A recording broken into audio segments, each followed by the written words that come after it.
Yo guys, check, kamusta mga idol? So magandang gabi sa inyong lahat mga lodi. Pasensya na at gabi na tayo ngayon mga idol. Tinapos ko yung Triggered sa Netflix. Ang ganda, ang lupit mga lodi. Kaya lang may naisip akong mas magandang katapusan eh. Kaya lang wala, may spoil kayo. So ang lupit mga idol, panoorin nyo yung Triggered mga lods, no, sa South Korea.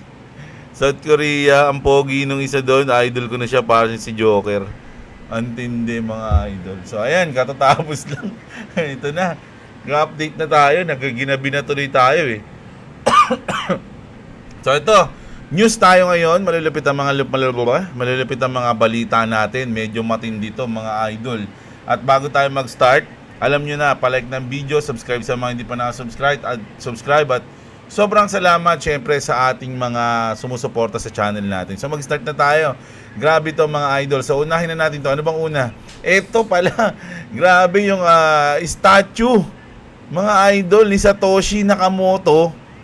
Ninakaw. Satoshi statue is stolen from Lugano, Switzerland. Grabe no?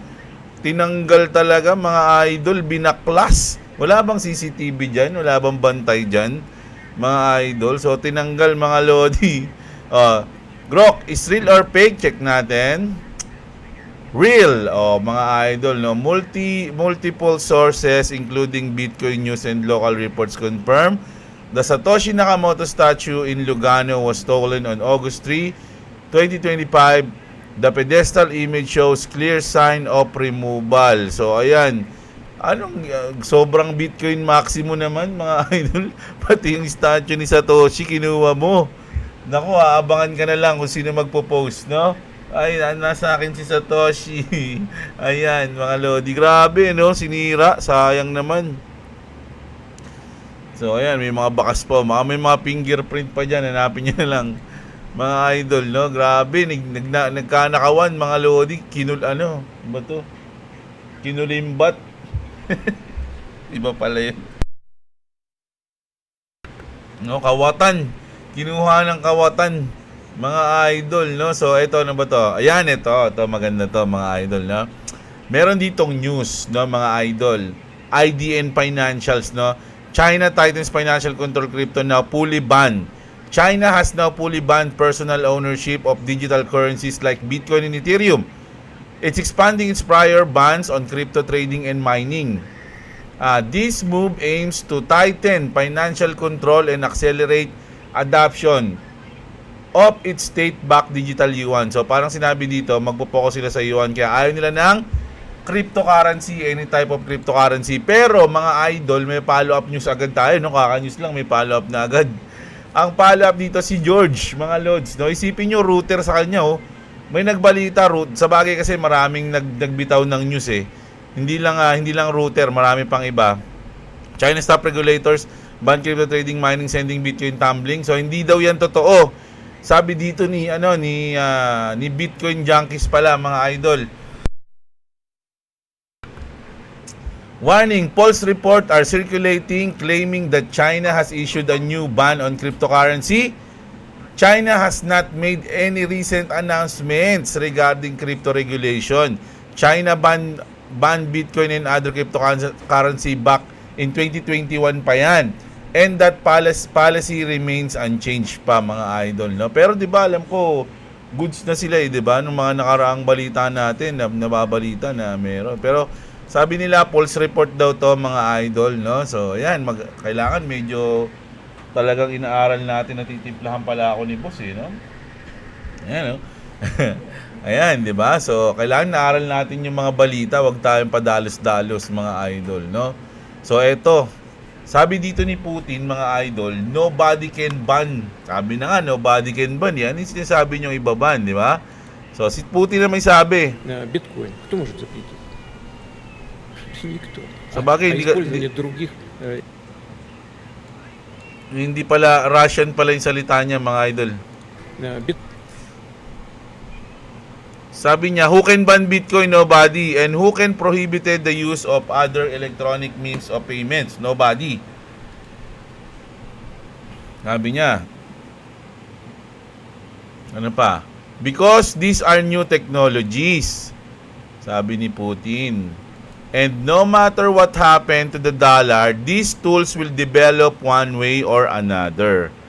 Kailangan tanggapin nyo na yan mga lods, because everyone will strive to reduce cost and increase reliability. Ayan, nabubulol-bulol pa mga loads, no?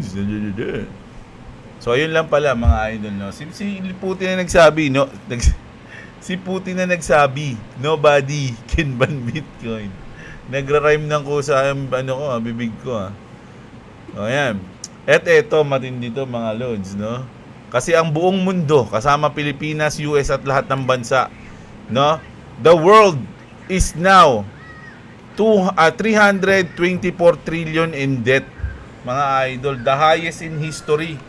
Sipin nyo yung buong mundo, kapag binilang yung utang, umaabot ng 324. Ang tanong, no? Are we in the debt to the aliens? Kasi kanina tayo may utang, parang ganun, di ba?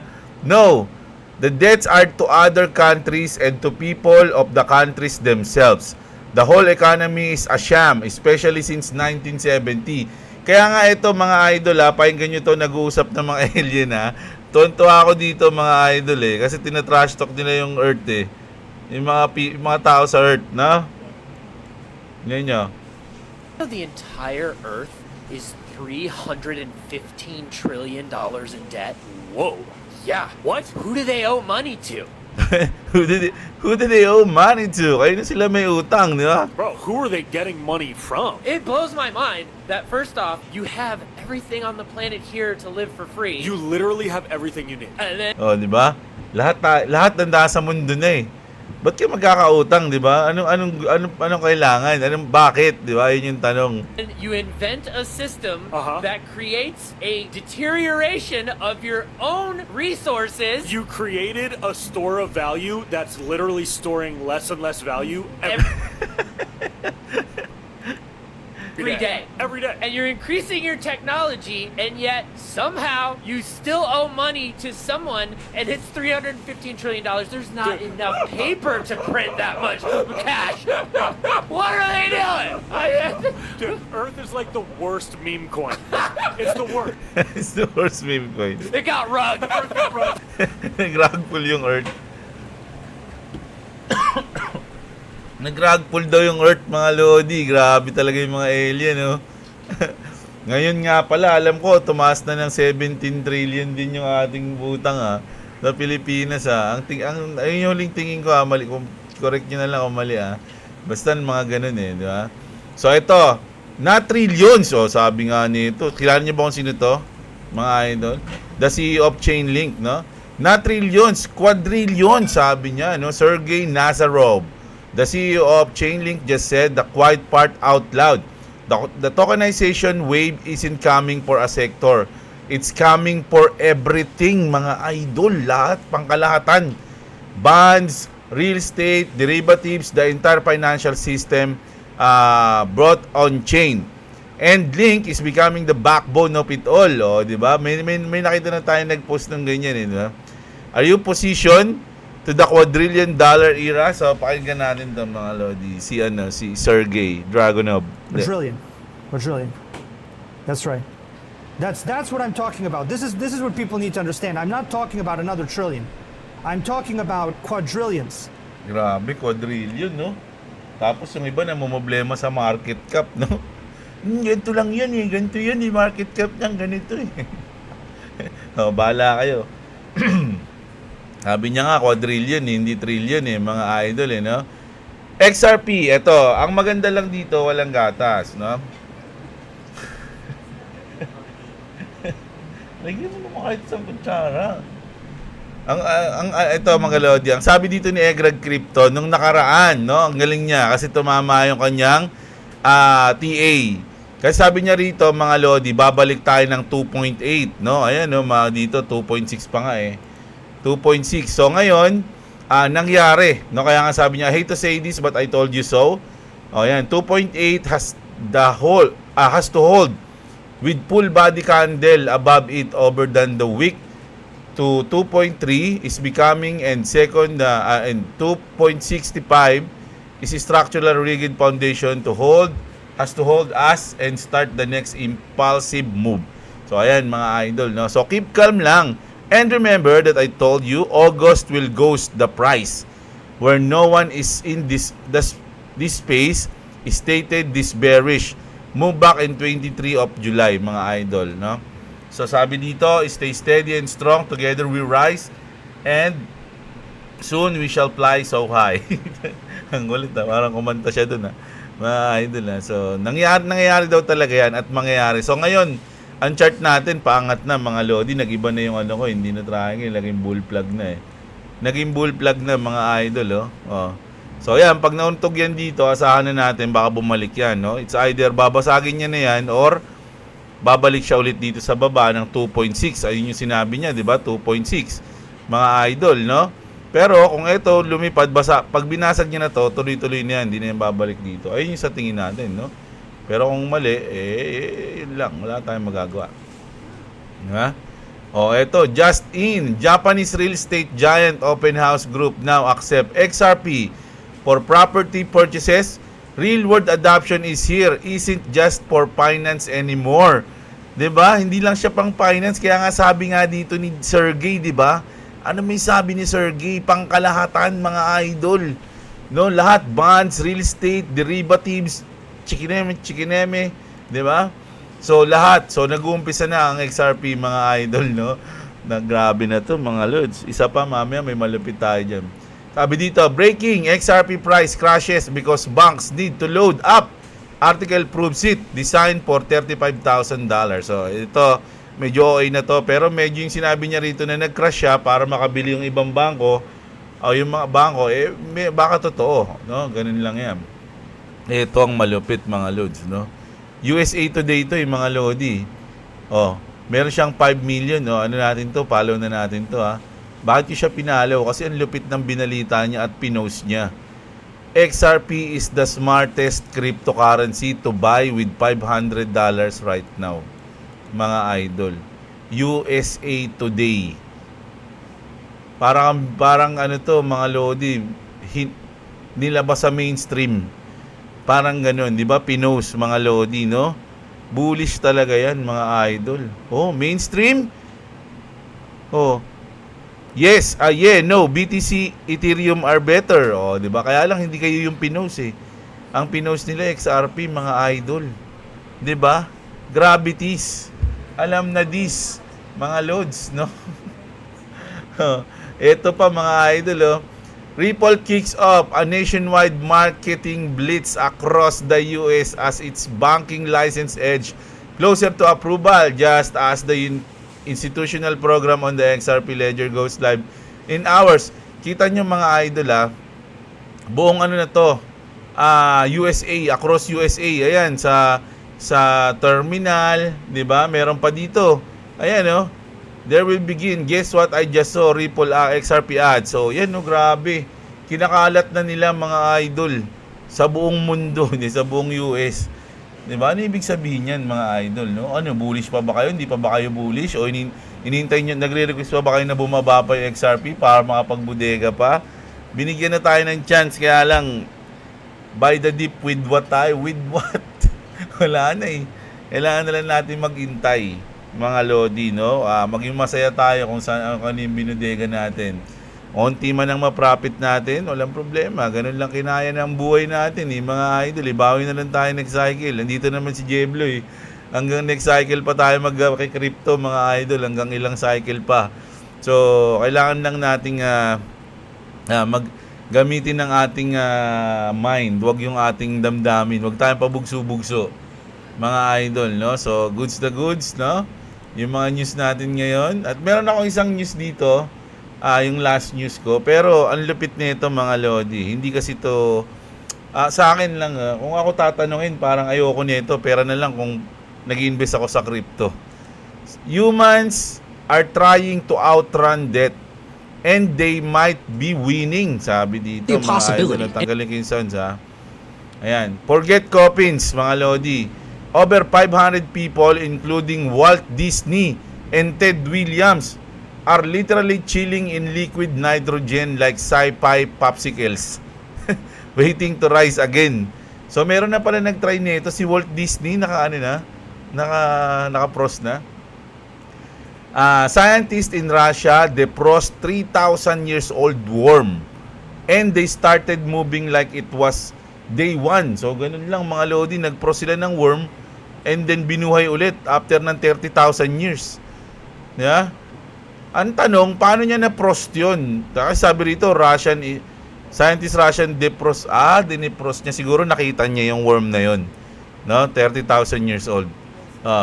If worms can pull up and come back to after 3 ice age, who's to say human can't? Sabi mga idol. So pwede rin tayo. For 200,000, you can skip the grave. $200,000. You can skip the grave and join the frozen elite. Betting your soul on future science. Cryogenics, tama ba boss? Cryogenics isn't just freezing bodies, it's freezing time itself. So ang gagawin mo dito mga lodi sa halagang $200,000. Ang mahal nito no? Pwede mong i-frost yung sarili mo tapos magpagising ka kung sa future ka nagigising. Diba? Imagine, no, nag-invest ka ngayon sa coins na XRP o kaya Bitcoin, Ethereum.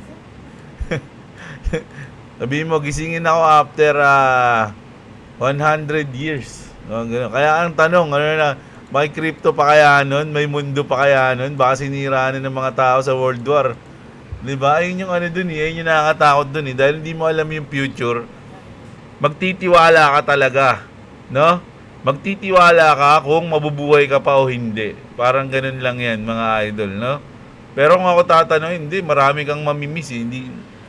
Kung magbebet ako ng matindi dyan, gusto ko yung na lang, yung pwede kang ilipat sa ibang katawan or gawing robot yung mga parts ng body mo para hindi ka mamatay. Parang sa cyberpunk. Cyberpunk ba yun? O, di ba? Ganun. Diba? Pinapalitan na lang yung mga parts ng katawan mo. Ganun. Pero yung matutulog ka, di mo alam yung mangyayari, mamaya, pagkatulog mo, sa impyerno ka na magising. Sa impyerno ka na magising eh. Wala, ano nangyari? Akala ko ba sa future ako magigising? Akala kamote naman yan, no? Nasabi ni Satanas, oh. Tamo World War 3, patay kayo lahat eh. Yung kulit nyo rin kasi. So, ayan. Grabe. Ano masabi niyo sa news natin ngayon, mga lodi, no? So, unang-una, ninakaw si Satoshi Nakamoto, ang kanyang statue. At syempre, mga kumakalat na fake news, no? Na naban daw yung crypto, so Bitcoin sa China. And then, ultimong si Putin, sinabi na hindi mo kayang iban ang crypto at dahil yun ay bagong technology. At ang utang ng mundo na pinagtawanan ng dalawang alien, mga idol. At ito, rin to tawag dito, trending din tong sinabi dito ni Sergey, mga idol na quadrillion. No? At isipin nyo, sino mag-handle ng quadrillion na yun, mga loads, no? So ayan, ito nag-umpisa na nga bigla, oh. Biglang nag-umpisa na si XRP, mga idol. At syempre, yung USA Today, na parang pinromote o hinipe yung XRP Ripple, mga idol, no?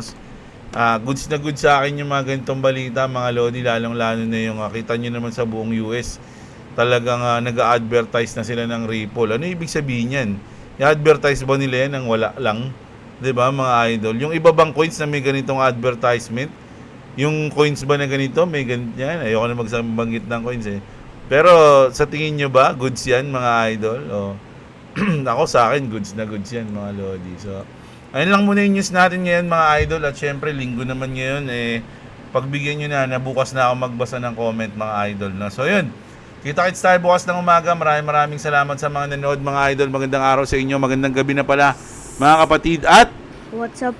Subscribe to Clavis TV, subscribe to Jeblo. If you want to subscribe to me, it's link in the description. Also, yeah. Peace. ayan, napuyat na rin si Boy WhatsApp dahil kakanood namin. So, kita-kits tayo bukas, mga idol. Thank you sa lahat.